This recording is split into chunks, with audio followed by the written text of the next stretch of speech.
Subscribe now and press the bell icon. Never miss an update. Title से समझ चुके हैं।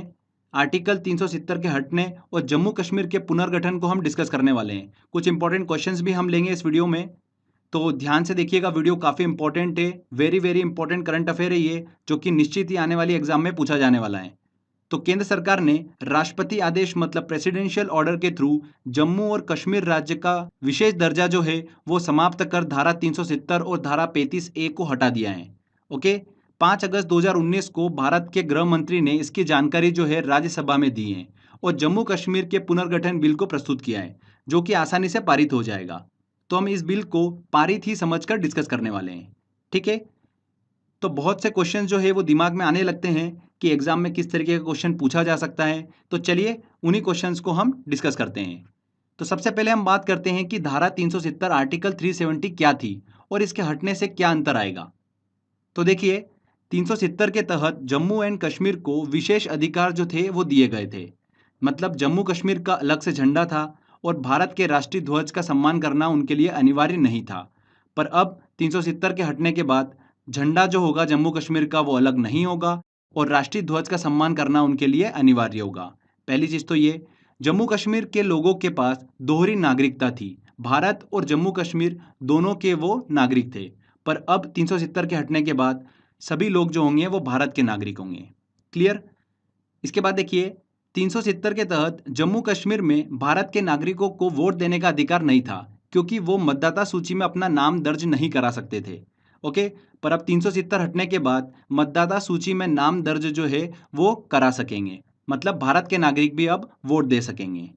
धारा 370 के तहत भारत के सुप्रीम कोर्ट के आदेश भी जम्मू एंड कश्मीर में मान्य नहीं होते थे, पर अब 370 के हटने के बाद जम्मू एंड कश्मीर में सुप्रीम कोर्ट के आदेश भी मान्य होंगे। ठीक है फ्रेंड्स। इसके बाद देखिए, इस विशेष अधिकार के अंतर्गत भारत का नागरिक जो है जम्मू एंड कश्मीर में भूमि नहीं खरीद सकता था, पर अब इस अनुच्छेद के खत्म होने के बाद जम्मू एंड कश्मीर में भारत का नागरिक जो है वो जमीन जो है वो खरीद पाएगा। आगे देखिए, इस धारा के तहत संसद के पास भी कानून बनाने के सीमित अधिकार थे, पर अब इसके खत्म होने के बाद संसद के पास भी पूरे अधिकार होंगे। तो फ्रेंड्स, ये हमने धारा 370 क्या थी और 370 के खत्म होने के बाद क्या अंतर आएगा वो डिस्कस करा। आगे देखिए, बात करते हैं कि आर्टिकल 35A 35A क्या था। ठीक है, उसके हटने से क्या होगा। तो देखिए, 35A को 1954 में राष्ट्रपति के आदेश से संविधान में जोड़ा गया था। तो 35A में क्या था, इसके तहत राज्य के स्थायी निवासियों की पहचान की जाती थी। 35A के तहत स्थायी नागरिक जम्मू कश्मीर का वही होगा जो 14 मई 1954 को राज्य का नागरिक रहा हो या फिर उससे पहले के 10 सालों से राज्य में रह रहा हो। ठीक है, तो मतलब 35A के अंतर्गत राज्य के स्थायी निवासियों की पहचान की जाती थी। ठीक है, 35A के तहत। तो फ्रेंड्स, हमने सिंपल लैंग्वेज में डिस्कस करा आर्टिकल 370 और आर्टिकल 35A क्या था। आगे देखिए, बात करते हैं। हमारे दिमाग में क्वेश्चन ये आता है कि जम्मू कश्मीर पे तो सुप्रीम कोर्ट का आदेश भी नहीं चलता था, तो धारा 370 हटी कैसे। जब ये धारा आज हट सकती है तो पहले क्यों नहीं हटी। ठीक है, तो ये दिमाग में क्वेश्चन आता है, तो इसको भी हम डिस्कस कर लेते हैं। इसका जवाब भी देखिए, धारा 370 आर्टिकल 370 के खंड 3 में छुपा हुआ था। देखिए, जो 370 धारा थी वो 3 खंडों में बटी हुई थी। अनुच्छेद 370 3 के तहत राष्ट्रपति आदेश जारी कर धारा 370 को खत्म कर सकता है, पर 370 3 में यह भी प्रावधान था कि 370 को बदलने के लिए जम्मू और कश्मीर संविधान सभा की सहमति लेना जरूरी होगी। तो वर्तमान में देखिए कंडीशन क्या थी कि जम्मू एंड कश्मीर में राष्ट्रपति शासन लगा हुआ था, वहां पर विधानसभा जो थी वो भंग हो गई थी।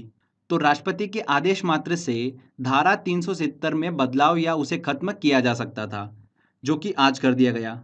तो बस इतना बड़ा डिसीजन लेने की हिम्मत किसी सरकार में चाहिए थी, जो कि बीजेपी सरकार ने ली और धारा 370 को खत्म करा। देखिए फ्रेंड्स, यहाँ पर इंपॉर्टेंट चीज ध्यान दीजिएगा। धारा 370 के देखिए 3 खंड हैं, 1, 2 और 3। तो 2 और 3 को देखिए 370 से हटाया गया है, खंड 1 को हटाया नहीं गया है। ओके, खंड 1 के तहत जम्मू कश्मीर जो है वो भारत का अंग है। क्लियर, ये चीज बहुत इंपॉर्टेंट है, इस चीज को ध्यान दीजिएगा। आगे देखिए, हमारे दिमाग में क्वेश्चन आता है कि ये नए बदलाव जो है ये कब लागू होंगे। तो फ्रेंड्स, धारा 370 का खात्मा तो राष्ट्रपति के आदेश के साथ ही हो गया है। संसद में तो केवल पुनर्गठन विधेयक पारित होना है, जिसमें जम्मू एंड कश्मीर और लद्दाख को अलग अलग केंद्र शासित प्रदेश बनाना है। और ये बिल जो है आसानी से पारित हो जाएगा। और ये बिल जो है वो किसने प्रेजेंट करा है? भारत के गृह मंत्री अमित शाह ने राज्यसभा में इस बिल को प्रेजेंट करा है। ये वैसे ही होगा जैसे मध्य प्रदेश से अलग होकर छत्तीसगढ़ बना, बिहार से अलग होकर झारखंड बना, वैसे ही जम्मू कश्मीर अब 2 केंद्र शासित प्रदेशों में बढ़ जाएगा। ठीक है, जम्मू कश्मीर का देखिए पहला केंद्र शासित प्रदेश होगा जम्मू एंड कश्मीर केंद्र शासित प्रदेश और दूसरा होगा लद्दाख केंद्र शासित प्रदेश।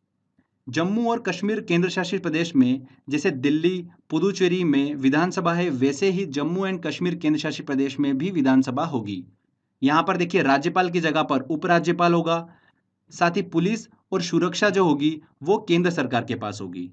लद्दाख केंद्र शासित प्रदेश की बात करें तो यहाँ पर कोई भी विधानसभा नहीं होगी, सिर्फ और सिर्फ यहाँ पर राज्यपाल होगा। ठीक है फ्रेंड्स, तो इस तरीके से जम्मू एंड कश्मीर पुनर्गठन के बाद भारत में कुल कितने केंद्र शासित प्रदेश होंगे? 7 तो देखिए प्रेजेंट में है, +2 कितने हो गए टोटल? 9 केंद्र शासित प्रदेश होंगे। Okay, very very important question है फ्रेंड्स, ये ध्यान रखिएगा, आने वाली एग्जाम में पूछा जा सकता है। आगे देखिए फ्रेंड्स, धारा 370 हटाने और देखिए जम्मू कश्मीर के पुनर्गठन से क्या क्या लाभ होने वाला है बड़ा बड़ा, वो हम डिस्कस कर लेते हैं। कुछ बेनिफिट्स हम डिस्कस कर लेते हैं। देश भर के लोगों को कश्मीर में बसने और वहां पर बिजनेस करने का मौका जो है वो मिलेगा। खासकर देखिए होटल इंडस्ट्री में बहुत ज़्यादा बूम देखने को मिल सकता है। इससे पहले होटल इंडस्ट्री पर बहुत सारी लिमिटेशन थी वहां पर। सेकेंड बेनिफिट क्या होगा? जो सेना खर्च है उसमें कमी देखने को मिलेगी। तीसरा देखिए लद्दाख के अलग होने से वहां पर विकास जो होगा, डेवलपमेंट जो होगा वो तेजी से बढ़ेगा। तो ये हमने कुछ इंपॉर्टेंट बेनिफिट्स को डिस्कस करा। तो फ्रेंड्स काफ़ी अच्छा डिसीजन रहा ये देखिए केंद्र सरकार का, धारा 370 हटाना और जम्मू कश्मीर का पुनर्गठन। तो चलिए इसी से रिलेटेड कुछ इंपॉर्टेंट क्वेश्चंस हम ले लेते हैं। चांस बनता है कि आने वाली एग्जाम में वो क्वेश्चन पूछे जा सकते हैं। देखिए फ्रेंड्स, हमारा पहला क्वेश्चन है, जम्मू एंड कश्मीर को विशेष राज्य का दर्जा किस अनुच्छेद के अंतर्गत दिया गया था? तो किस अनुच्छेद के अंतर्गत दिया गया था? अनुच्छेद 370। तो यहाँ पर B answer. Jammu and Kashmir राज्य को कितने केंद्र शासित प्रदेशों में बांटा जाएगा? कितने केंद्र शासित प्रदेशों में बांटा जाएगा? देखिए 2 केंद्र शासित प्रदेशों में। ए आंसर यहाँ पर सही होगा, जम्मू एंड कश्मीर केंद्र शासित प्रदेश और लद्दाख केंद्र शासित प्रदेश। जम्मू कश्मीर पुनर्गठन बिल के पारित होने के बाद देश में कुल केंद्र शासित प्रदेशों की संख्या होगी, कितनी हो जाएगी? प्रेजेंट में 7 है, +2 कितनी हो जाएगी? 9 हो जाएगी। C answer. नेक्स्ट क्वेश्चन लेते हैं। संविधान का अनुच्छेद 35A संबंधित था। तो 35A किससे संबंधित था? जम्मू कश्मीर नागरिकता से संबंधित था, जम्मू कश्मीर राज्य के स्थायी निवासियों की पहचान से। B answer. राज्यसभा में जम्मू एंड कश्मीर पुनर्गठन बिल 2019 किसने पेश किया? तो किसने पेश किया था दोस्तों? अमित शाह ने, भारत के गृह मंत्री अमित शाह ने। अनुच्छेद 35A को संविधान में कब शामिल किया गया था? 35A को कब शामिल किया गया था? 1954 में। A answer. तो फ्रेंड्स ये कुछ इंपॉर्टेंट क्वेश्चंस थे, और भी यहाँ पर देखिए क्वेश्चन निकल कर आएंगे जो कि हम आगे करंट अफेयर में डिस्कस करेंगे। तो काफ़ी इंपॉर्टेंट करंट अफेयर है ये, आने वाली एग्जाम में डेफिनेटली यहाँ से क्वेश्चन देखने को मिलेगा आपको। तो फ्रेंड्स आई होप आपको ये वीडियो काफ़ी पसंद आया होगा। अगर अच्छा लगा है तो प्लीज़ वीडियो को लाइक करिए, शेयर करिए और कमेंट करके ज़रूर बताइएगा कि वीडियो कैसा लगा। अगर आपने अभी तक चैनल को सब्सक्राइब नहीं करा है तो सब्सक्राइब भी कर लीजिए, क्योंकि इस तरीके की वीडियो जब भी मैं अपलोड करूँगा आपको उसका बेनिफिट मिलता रहेगा। तो फ्रेंड्स मिलते हैं अगले वीडियो में। जय हिंद, जय Bharat. Subscribe now and press the bell icon. Never miss an update.